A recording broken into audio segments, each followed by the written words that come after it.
राम राम। कई पुत्र ऐसे होते हैं जो अपने पिता की धन दौलत पर बिल्कुल भी दृष्टि नहीं रखते, क्योंकि आजकल ये संसार ऐसा है कि जब तक आपके पास पैसे हैं तभी तक लोग पूछते हैं कि आप कैसे हैं। जब आपकी जेब में माल नहीं तो फिर कहेंगे कहां मिले थे, ख्याल नहीं। एक बहुत ही धनवान सेठ थे। उन्होंने अपने दो पुत्रों और पुत्री के नाम अपनी वसीयत लिखी, जिसमें उन्होंने लिखा कि मेरी जितनी भी संपत्ति है उसका आधा हिस्सा मेरे बड़े पुत्र को, उस संपत्ति का चौथा हिस्सा मेरी पुत्री को और मेरी संपत्ति का पांचवां हिस्सा मेरे छोटे पुत्र को मिले। अपने समय अनुसार जब सेठ जी की सेठ जी की मृत्यु हुई, सेठ जी स्वर्गवास हुए, तब उनकी वो वसीयत निकाली गई। तीनों भाई बहन वहां उपस्थित थे। गांव की पूरी पंचायत बुलाई गई। सारी संपत्ति का बंटवारा होने लगा। बंटवारा हो गया, लेकिन एक जगह आकर उनकी बात अटक गई। वो बात क्या थी कि सेठ जी के 19 ऊंट थे। अब उन 19 ऊंटों को कैसे बांटा जाए, कैसे आधा किया जाए, कैसे चौथा हिस्सा किया जाए, कैसे पांचवा हिस्सा किया जाए, किसी की समझ में कोई बात नहीं आ रही थी। किसी ने अपनी राय दी कि एक ऊंट बेच दो तो फिर आधा हो जाएगा।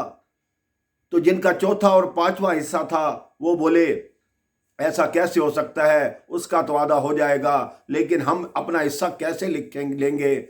लेकिन जो हमारे पिताजी ने लिखा हुआ है वसीयत में, हम उस ऊंट को बेचेंगे नहीं, हम ऐसे ही बांटेंगे। तब किसी विद्वान ने कहा आप अपने पिता की वो वसीयत दिखाओ। जब सारी वसीयत पढ़ी गई, उसके नीचे एक छोटी सी पंक्ति लिखी हुई थी कि जो बात तुम्हारी समझ में ना आए वो जाकर गुरुदेव से पूछना। अब वो तीनों बहन भाई वो वसीयत लेकर गुरुदेव के पास गए। गुरुदेव को कहा कि ऐसे ऐसे हमारे पिता ने ये वसीयत की थी, हम सारी संपत्ति बांट चुके हैं, लेकिन ये 19 ऊंट हैं, इस पर अटक गए। गुरुजी मुस्कुराने लगे और बोले तुम्हारे पिता बहुत समझदार थे, उन्होंने एक ऊंट मुझे दान किया हुआ है।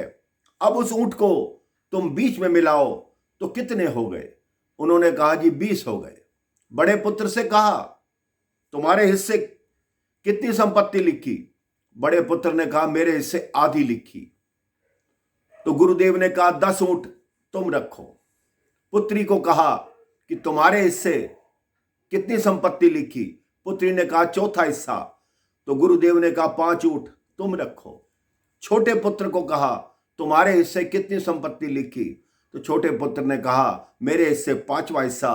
तो गुरुदेव ने कहा 4 ऊंट तुम रखो। अब आप समझ लीजिए, गुरुदेव ने अपना ऊंट मिलाया, लेकिन बटे 19 ही, जितने उनके पिता छोड़ गए थे।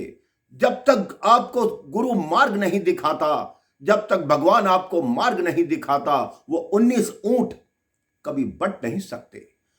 वो 19 ऊंट क्या है? 5 ज्ञानेंद्रियां, 5 कर्मेंद्रियां, 5 तत्व और 4 चित्त। 5 ज्ञानेंद्रियां क्या है? शब्द, स्पर्श, रस, रूप और गंध। 5 कर्मेंद्रियां क्या है? आंख, नाक, कान, जिह्वा और त्वचा। 5 तत्व पृथ्वी, जल, आकाश, अग्नि और वायु।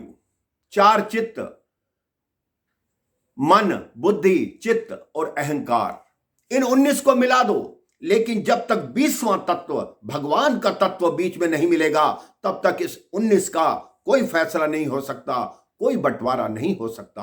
आप भी अपने जीवन में उस परम तत्व को, उस भगवान को लाइए। देखिए आपका जीवन कैसे व्यवस्थित होगा, कैसे अच्छा होगा, कैसे बढ़िया होगा। एक बार प्रेम से बोलिए राम राम, जय श्री राम।